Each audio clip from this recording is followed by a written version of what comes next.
মহাভাগ্যবানী বলতে হবে গণপূর্ত অধিদপ্তরের তত্ত্বাবধায়ক প্রকৌশলী মোহাম্মদ সারোয়ার জাহানকে। তার বিরুদ্ধে অভিযোগ ছিল সরকারি ঠিকাদারের ১০ লাখ টাকার জামানতের পে অর্ডার অবৈধভাবে নগদায়নের। বিভাগীয় তদন্তে অভিযোগের সত্যতাও মিলেছিল। নিয়ম অনুযায়ী শাস্তির মুখোমুখি হওয়ার কথা থাকলেও উল্টো পদোন্নতি পান সংশ্লিষ্ট কর্মকর্তা। এরপরই তার বিরুদ্ধে ওঠে বদলি বাণিজ্য, নিয়োগে অনিয়ম এবং ক্ষমতার অপব্যবহারের মতো একের পর এক গুরুতর অভিযোগ। গণপূর্ত অধিদপ্তরের তত্ত্বাবধায়ক প্রকৌশলী মোহাম্মদ সারোয়ার জাহানকে ঘিরে নতুন করে শুরু হয়েছে আলোচনা।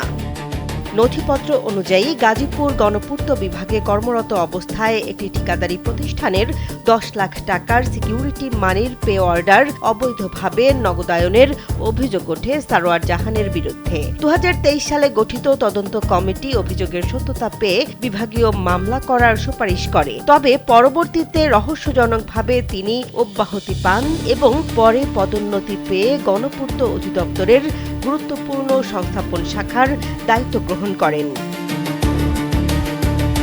দায়িত্ব নেয়ার পর তার বিরুদ্ধে সবচেয়ে বড় অভিযোগ ওঠে বদলি নিয়ে।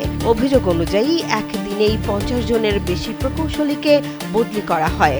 সংশ্লিষ্টদের দাবি, এসব বদলির ক্ষেত্রে সরকারি নীতিমালা অনুসরণ করা হয়নি। পরে মন্ত্রণালয়ের হস্তক্ষেপে ওই আদেশ স্থগিত করা হয়। অভিযোগ রয়েছে পছন্দের কর্মস্থলে পদায়নের বিনিময়ে আর্থিক লেনদেন হয়েছে। যদিও এসব অভিযোগ অস্বীকার করেছেন সারোয়ার জাহান।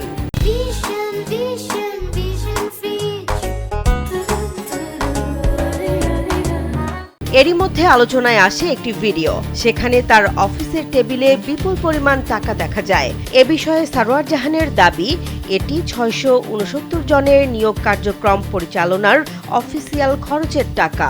একই ধরনের ব্যাখ্যা দিয়েছেন গণপূর্ত অধিদপ্তরের প্রধান প্রকৌশলীও। তবে সংশ্লিষ্ট সূত্রের দাবি, এই অর্থের উৎস নিয়ে প্রশ্ন রয়েছে।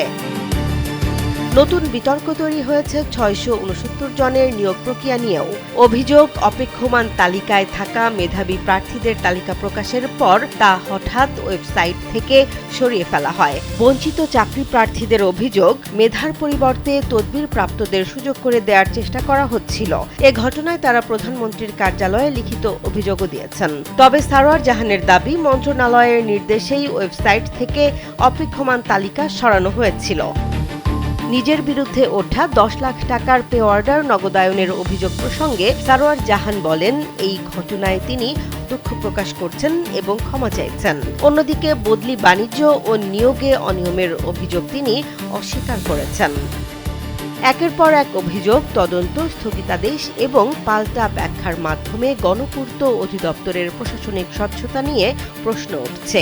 অভিযোগগুলোর সত্যতা নিরূপণে নিরপেক্ষ তদন্ত এবং দায়ীদের বিরুদ্ধে প্রয়োজনীয় ব্যবস্থা নেয়ার দাবি জানিয়েছেন সংশ্লিষ্টরা। এখন তদন্তে কি বেরিয়ে আসে সেটি দেখার বিষয়। জেসমিন জাহান, কালবেলা।